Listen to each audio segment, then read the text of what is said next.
Hey guys, welcome back to CLOWNFISH TV. This is Neon. I'm here with Geeky Sparkles. Hello.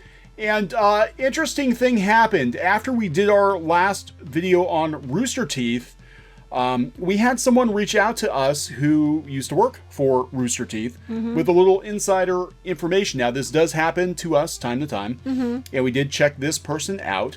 And this person is absolutely on the level, and we're going to pass along some of the information that they gave us. Some of it. We're not going to tell you who it is. We're not telling you who it is. Some of it that might help, bring some of this into focus, some of the problems at Rooster Teeth into focus. And apparently, there were a lot more layoffs than what we were led to believe. Right. There was another round of layoffs in March, and you didn't hear anything about that. And apparently, this person seems to think that Genlock is the real problem at Rooster Teeth, that the mismanagement of Genlock is what's leading to Rooster Teeth's demise. Yeah. So we're going to get into that. Before we get into it, please subscribe to the channel if you haven't subscribed already. We're at almost 60,000 subs. We're very close. We're hoping for 100,000 by the end of the year. We cover pop culture, news and views and rants and give our opinions on things. Sometimes we cover newsworthy items like this, and we give our armchair opinion on it. So thank you so much for the support. And again, we do have a lot of people come to us, and we have for quite some time in regards to comics and animation. All the time. And all the time. And sometimes we run with it, and sometimes we don't. Sometimes we feel there's not enough to go on. This was very specific. This person reached out, and everything checked out. Yeah. Everything checked out. So we're going to go with part of it. Now, first we want to bring up Gray Haddock. Okay, Gray Haddock, who was, I guess, demoted initially from being the head of the studio a few months ago. Back when they were talking about all the crunch issues, do you have that pulled up? I don't know if you have it or not, but they were talking about the crunch issues a couple months ago, and when this was June, I'm guessing, around June. This was June, yeah. Yeah, and they said he was stepping down as head of studio for animation to dedicate himself to a strictly creative role. So they're hiring a new production head and everything else. Well, since then, has he gone? Yes. Gray, okay, so Gray was sort of people were like, oh no, Gray's been thrown under the bus. Now Gray is in charge of, mostly in charge of Genlock. I guess that's his baby. And people were like, oh no, Gray's stepping down. They kind of threw him under the bus or whatever. And then that's when Margaret Dean from Elation apparently is stepping in for now. But it isn't as much thrown under the bus as they wanted people to think, apparently. Right. So this is where it gets interesting. Now, Gray just put this tweet out yesterday. Said that given some inquiries, I feel I ought to relay I parted ways with Rooster Teeth recently. We've left the door open to possibility of my doing creative work for them down the road, yada yada. Meanwhile, I'm off to pursue new projects, just like everybody else. Gone, and I'm just, it's because I wanted to. This Rooster Teeth insider told us Gray got shit canned. Well, I'm not giving those words. Now I'm going to say, this is what they're saying. I mean, other than the fact that we looked them up and we know that they are legit, that we're just relaying to you what they told us. Right. And we're going to be very picky about what we... Right, because I don't want to do anything that's going to, get this person in trouble or anything. Right. So this is coming from our insider here at Rooster Teeth. Now, just to back up a little bit before we start, if you haven't been following the Rooster Teeth drama, Rooster Teeth was accused of having pretty deplorable working conditions, crunch time, all kinds of things that creative types don't like to deal with. Back over the summer, and there were some shifts there with Gray Haddock apparently being removed, and now Gray Haddock is completely gone. And then last week, or earlier this week rather, they laid off 2 days ago. Yeah, 2 or 3 days ago. 13% of their workforce let go. But this person says that they actually had a round of layoffs in March that nobody heard about. Right. So we're going to talk about that. So here, I'll let you do this because I'm not sure what you wanted to cover. What you okay? didn't. I have this page all marked up because I'm trying to block out anything. Again, when people come to us, we try to make sure that we don't give any hints to their identity, and because it's really cool that they actually felt that they come to us, so we don't want to get them in trouble. So this person said that they worked on Ruby for quite a while. And they had to deal with the crunch time. They said they tried half a year. Right, tried to help mitigate it for the team. They tried to help mitigate it. I know how that is. In March, when Genlock, I think, premiered, I think it was in March, they did a round of layoffs. Between that round and the next, a while later, they pretty much liquidated half of my department. Half of the department. Yeah, so that would be the Ruby department. Even people that they promised would become permanent. Now, we heard that on Glassdoor. Yeah, this is a very common complaint on Glassdoor. If you go out and look at this, that there were a lot of promises that they were bringing in young animators, young creatives to work to get the experience, and that they were going to promise them a full-time position. Go back down, maybe down to, in the March. That's May. Let's see what they had, I think, in March. They just said that the one before just said promises of full-time. Yeah, I heard that before. Yeah, here, March, a whole bunch. There was a couple in March. Advice to management: get rid of talent and managerial roles is clear there, costing the company serious problems and money. The ones who ended up being hurt are the employees who knew and constantly warned about problems ahead of time that were ignored. Then there's other, I know we've talked about before. I mean, sort of going through all of them. Yeah, there were some people talking, go look, they were talking about how, basically it was people were promised full-time positions and then they were used and kind of just let go. So that must have been, I thought they just quit, but apparently that must have been the March. And they said there was 2 rounds in March, one then and then one a little bit later. Yeah, so some of the people that were let go, there were some really awesome people let go. Maybe it was a coincidence, but it was disproportionately women and people of color. Probably because the employees there the longest were the white guys. It hurt, though, seeing them gut the department and so many of the awesome people I'd worked with. So, that doesn't surprise me. That was one of the biggest complaints, was they were basically bringing people in as freelancers, promising them full-time positions, and then not delivering. Yeah, or they were part-time for some reason, and they were supposed to thinking they were going to get. I've been there. I've had that happen before. Remember the one time? A couple times. Yeah, so here's a funny story. We're going to take a little side trip because this is a funny story. We're in the Wayback Machine to a side trip. The Wayback Machine. Once upon a time, I did a lot of freelance work, for a lot of different clients. I get this phone call from a fairly decent size client of mine who says, can you basically come in and pinch hit as an art director for our company? Okay.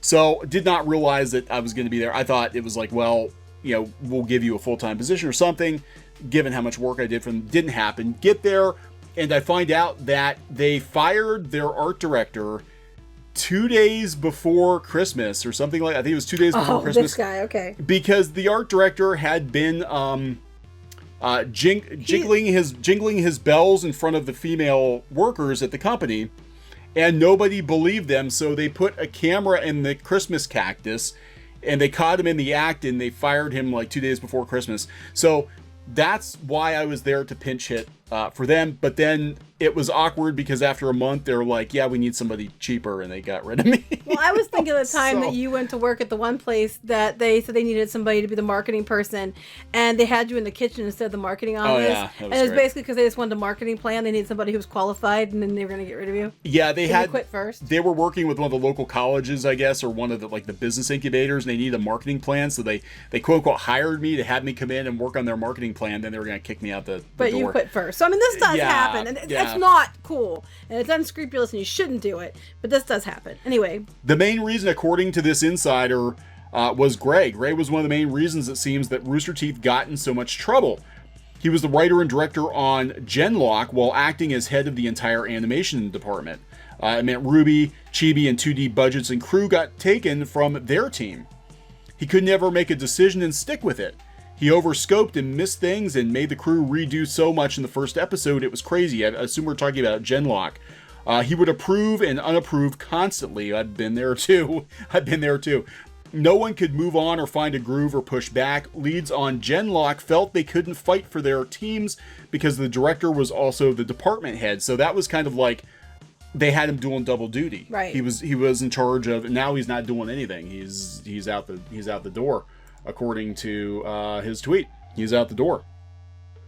So when we were delivering the last episode of Ruby, he mandated this champagne toast in the afternoon. Genlock crew was still underwater and hard at work. The Ruby crew were finally breathing a sigh of relief with thoughts that they could go home early one Friday after 6 months of crunch. That sucks. But he wanted everyone to stick around for his toast.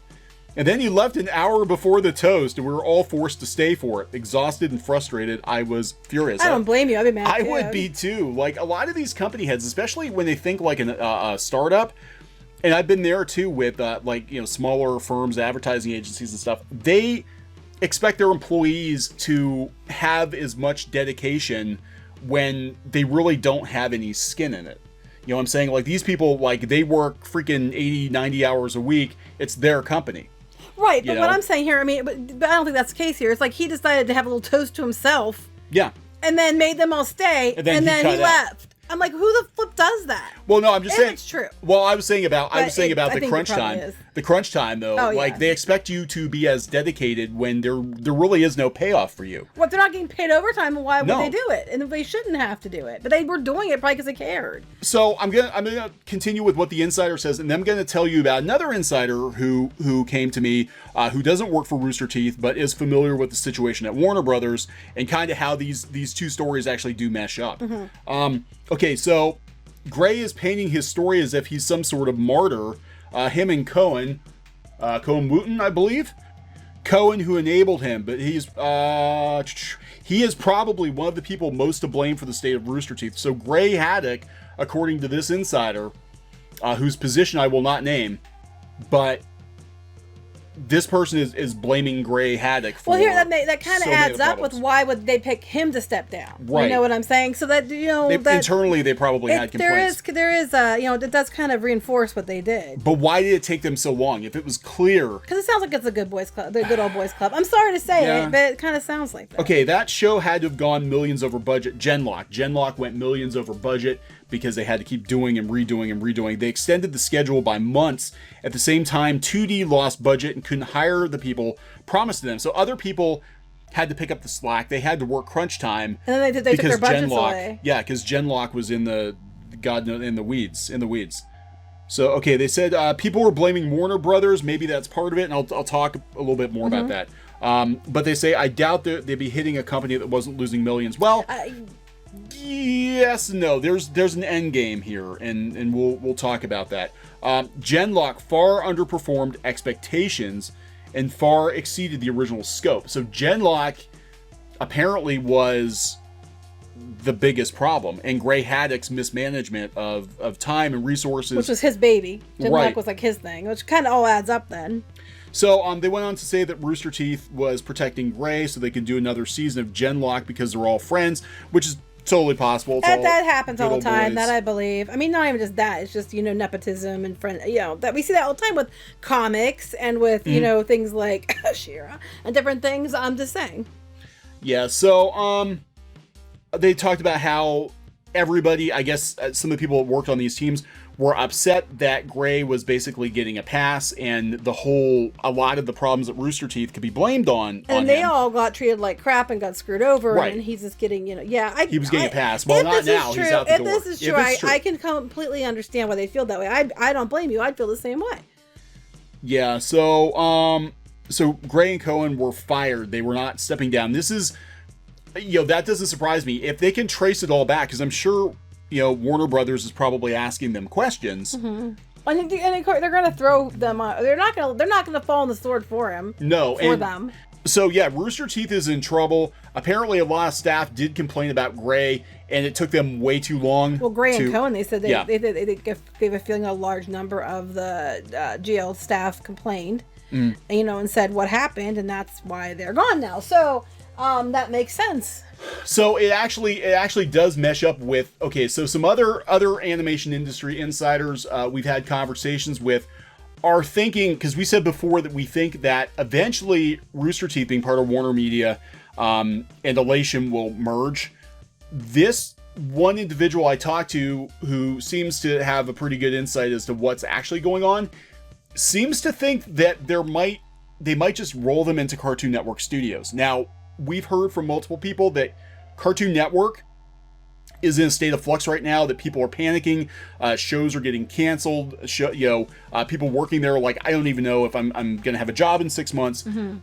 So what we're hearing is that some of these Rooster Teeth people and the Elation people may get folded into Cartoon Network Studios. Now, I don't know if that means that they get to stay in Texas, or they're going to move them out to California, or what the deal is, but if these Rooster Teeth shows are effectively done because they're letting the staff go, And Genlock was Gray Haddock's baby, and if he's gone, there probably isn't going to be more Genlock. According to the Insider 2, one thing I think I forgot to mention was that Genlock massively underperformed. They spent millions and millions of dollars on the show, and it just did not get the interest. Oh, surprise! Yeah, I mean it just keeps happening, but for whatever reason, they'll prop up these underperformers, for whatever reason. I don't know, because who they are, who's behind it. They're protected for some reason. Yeah, nobody's talking about this show. Everybody still talks about Ruby, because that's very, very much. But you see Ruby, you see like the books all over the place. You see Ruby stuff everywhere. I don't even hear anything about this. I heard about it at the beginning. It was like, oh, they got a new show. Okay, that's cool. I'll check it out maybe sometime. And I haven't heard anything about it since. They had a big push for it back in March. And if Gray Haddock is gone, and this show is being blamed for a lot of Rooster Teeth's financial problems, you're probably not going to see anything else. Sadly, though, you can't undo it. You know what I mean? Yeah. So I don't know, guys. This is look, the person who came to us is legit. We checked them out. They absolutely did work at Rooster Teeth, and I guess there were a lot of very disgruntled employees there because they had been telling management for months that there were problems and they didn't listen. Right. Until it's too late. And, so... We're just relaying to you their take on the situation. Right. And if you go out, and we're not going to read all these comments, but if you go out and check Matt Hullum's post from the other day when they announced the layoffs, there are hundreds. Oh, what are they saying? A lot of people are like, you're losing touch with your audience. How is this happening after the subscription increase and joining Warner Brothers? Shouldn't the company have more resources? Well, not when they blow through it. Not when they blow through it. So, did they have the increase for subscriptions and then the money? I wonder, was the money used for this? For Genlock? Yeah. I don't know. I don't know either. Either that or to try to get some. I mean, they could be put money back that was gone. Yeah, somebody playing with the books could have been like, oh crap, we gotta replace a couple of $1 million, because we blew through it on Genlock, and how are we gonna explain this?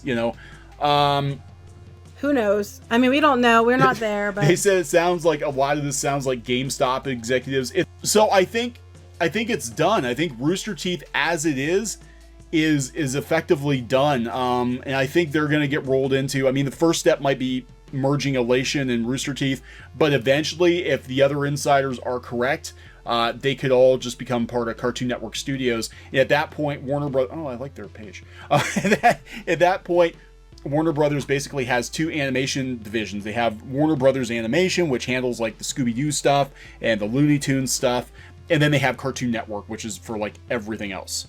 Sorry, I'm playing. Yeah, I didn't realize it did that. That's pretty cool. So I don't know, guys. There's definitely more to the story than what we're being told, and I think they probably, if I had to guess, the reason they didn't announce people getting cut back in March was because Genlock was coming out.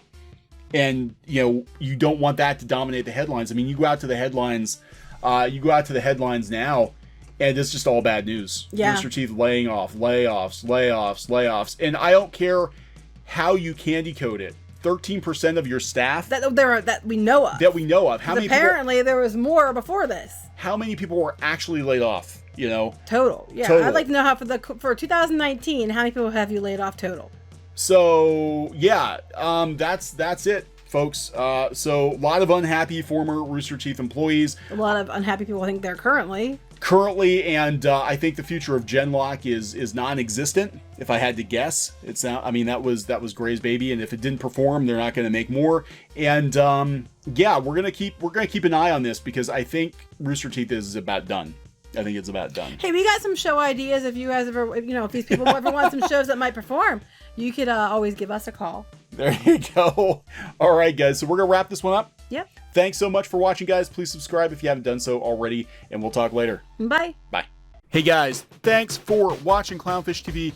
Please consider supporting the channel. Go to clownfishsupport.com. That's clownfishsupport.com. And if you want to join our community, go to clownfishtalk.com. That's clownfishtalk.com. Please subscribe, ring the bell for notifications. We will talk to you next time.